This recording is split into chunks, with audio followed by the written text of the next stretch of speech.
Tapi yang intinya adalah permasalahannya bid'ah. Nah, ini perlu kita uji. Kalau ada bid'ah hasanah, maka mana, saya bertanya, qawaid dan dawabitnya itu apa? Apakah setiap perbuatan baik itu boleh kita masukkan dalam bid'ah hasanah?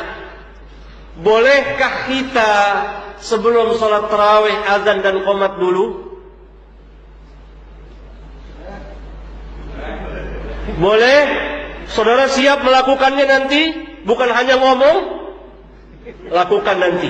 Saya mau lihat dengan mata kepala saya.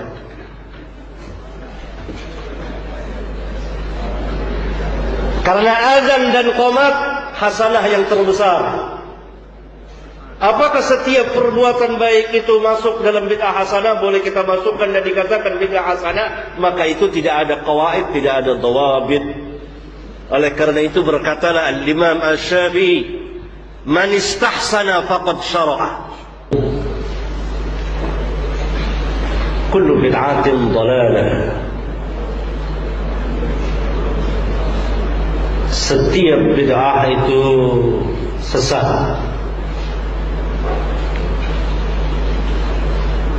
Tidak pernah beliau memberikan pengecualian yang dengannya dapat kita pahami bahwa tidak ada bid'ah hasanah. Sebab kalau ada bid'ah hasanah,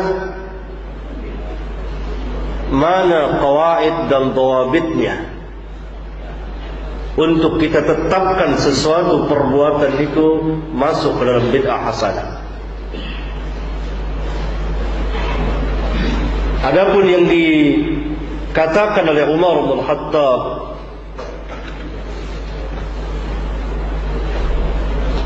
bukanlah bid'ah secara syar'iyyah, tapi bid'ah secara lugawiyyah.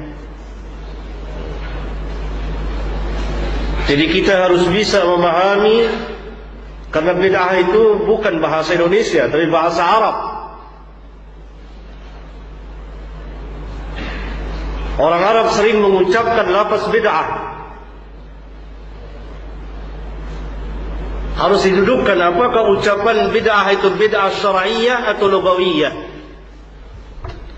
Secara lugah, lampu, pengeras suara dan lain-lain bid'ah secara lugah, bukan secara syar'iyyah. Jadi harus kita pahami dengan baik. Perkataan Umar adalah bid'ah secara lugawiyyah. Karena apa yang ditambah dari apa yang dilakukan oleh para sahabat. Rasulullah SAW salat di masjid, Rasulullah SAW salat berjamaah. Telah ada contohnya dari Rasulullah SAW. Umar tidak membuat yang baru. Adapun tadi dibawakan bahwa Umar memerintahkan salat 20 rakaat, langsung dari Umar itu tidak ada perkataan yang seperti itu. Tapi ada riwayat dikeluarkan oleh Imam Malik di kitabnya Al-Muwatta bahwa pada zaman Umar bin Khattab manusia salat 20 rakaat.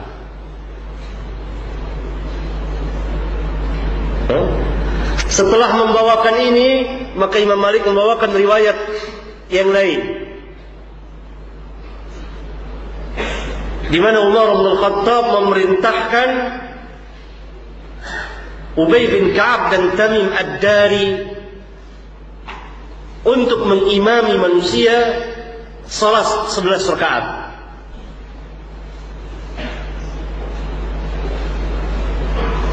Kata ulama secara isnad, maka riwayat yang pertama dhaif, terputus sanadnya. Jadi kita harus bahas, Pak, secara ilmiah. Tentu tidak cukup waktu di sini untuk membahasnya. Dengan ilmu, dengan bukti pembuktian ilmiah. Semuanya harus ada pembuktian ilmiah. Sebab mengucapkan sesuatu, membantah sesuatu, hal yang sangat mudah sekali, siapapun bisa melakukannya. Anak kita pun bisa melakukannya untuk sekedar membantah. Tapi pembuktian ilmiah, Kita harus punya pembuktian ilmiah secara ilmu dan diuji. Dan itu perlu majelis khusus per masalah yang akan kita bahas. Atau di antara saudara-saudara ada yang mau ngebahas khusus dengan saya berdua kapan waktu, atau dengan Ustaz Yazid, ahlan wa sahlan. Kita duduk, kita bahas, di hadapan kita ada kitab-kitab para ulama, kita bahas sesuai dengan tariqah ahli ilm. Sangat bagus sekali, sangat menarik sekali, dan begitu ilmu. Kalau hanya mengucapkan au, saya kira anak-anak kita juga mampu. Ini kita majelis ilmu, bahas ilmu, bahas ilmiah.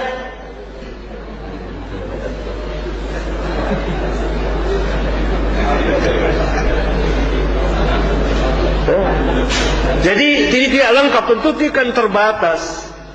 Saudara-saudara punya kebebasan. Saya di sini membahas, memukakan suatu permasalahan, pembahasan, tidak berarti langsung saudara harus ikut, tidak. Bahas ilmu. Kita bebas dari asabiyah. Bebas. Tidak ada la ikraha fid din. Tapi semuanya harus pembuktian ilmiah. Dan ini sering kami lakukan.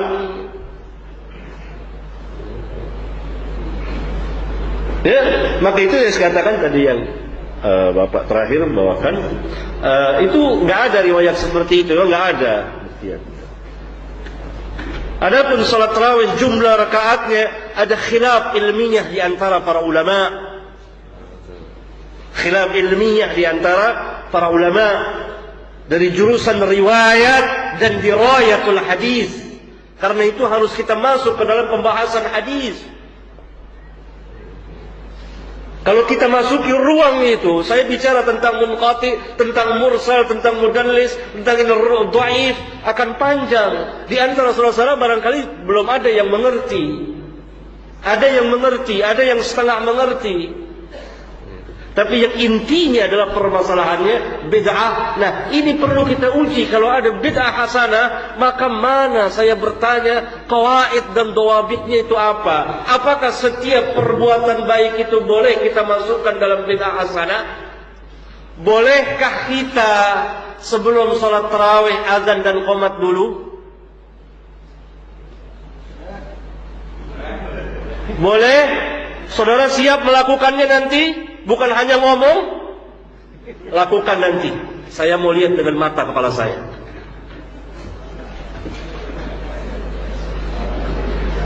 Karena azan dan qomat hasanah yang terbesar. Apakah setiap perbuatan baik itu masuk dalam bid'ah hasanah? Boleh kita masukkan dan dikatakan bid'ah hasanah? Maka itu tidak ada qawaid, tidak ada dhawabit.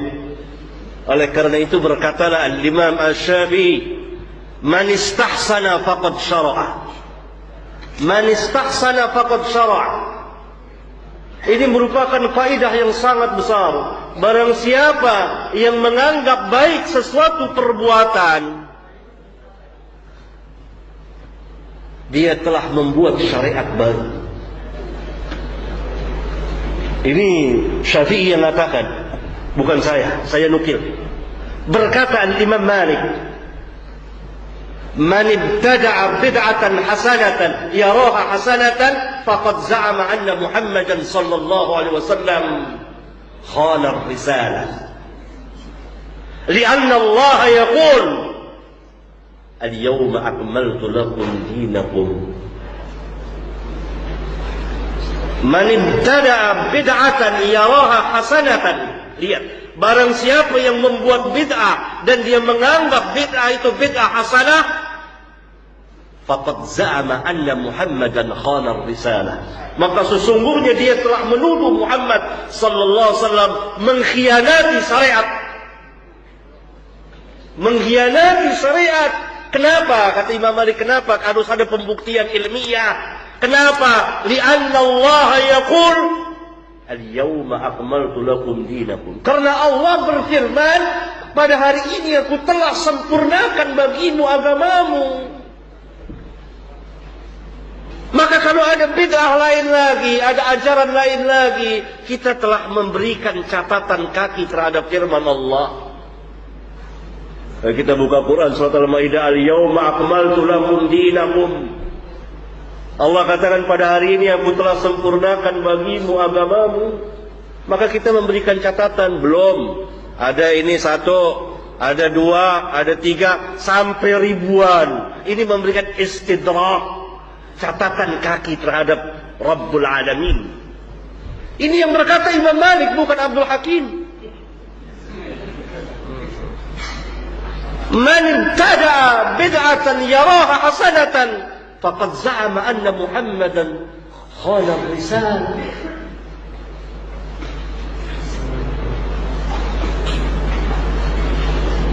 Karena itu tidak ada qawaid dawabitnya. Pertanyaan tadi dari LDI bahwa ini tentang dibukukannya Al-Quran. adapun dibukukannya Al-Quran, ini bukan bid'ah. Siapa yang mengatakan ini bid'ah lalu dimasukkan dijadikan dalil bid'ah hasanah? Tidak. Karena Al-Quran memang telah diperintah untuk dibukukan. Salah satu nama Al-Quran Al-Kitab. Apa arti Al-Kitab? Ad-Dhammu wal-Jam'u, mengumpulkan. Rasulullah SAW perintahkan untuk ini. Dan itu pertama. Yang kedua, ijma' sahabat jadi hujjah dalam agama. Yang ketiga, sunnahnya al-khulafa ar-rasyidin al-mahdiyin. Bukan kita, jangan dikiaskan antara kita dengan sahabat. Ini dalam ilmu usul namanya qiyas farid, qiyas ma'al farid. Qiyas yang berbeda dengan apa yang dikiaskan. Adapun nuktat itu memudahkan orang. Asalnya bahasa Arab gundul, nggak ada titik, nggak ada apa-apa. Kalau sampai sekarang begitu, saya dan penanya dan antum semua nggak bisa baca. Nggak ada titiknya, dimudahkan. Masalihul mursalah namanya kata ulama dalam ilmu usul. Bukan bid'ah lalu dimasukkan bid'ah hasanah. Ini mencari-cari. Walhasil tidak ada satupun perkataan dari sahabat yang mengatakan adanya bid'ah hasanah. Tidak ada dari tabi'in, tidak ada dari tabi'ut tabi'in, tidak ada dari a'immatul arba'ah. Yang ada sebaliknya tadi saya bawakan dua kaul dari perkataan Syafi'i dan gurunya Al-Imam Malik. Sebab kalau ada, maka jadilah agama ini buah tambahan manusia. Maka saya tantang, berani tidak azan dan qomat sebelum sholat tarawih? Kalau itu bid'ah hasanah, lakukan di hadapan manusia.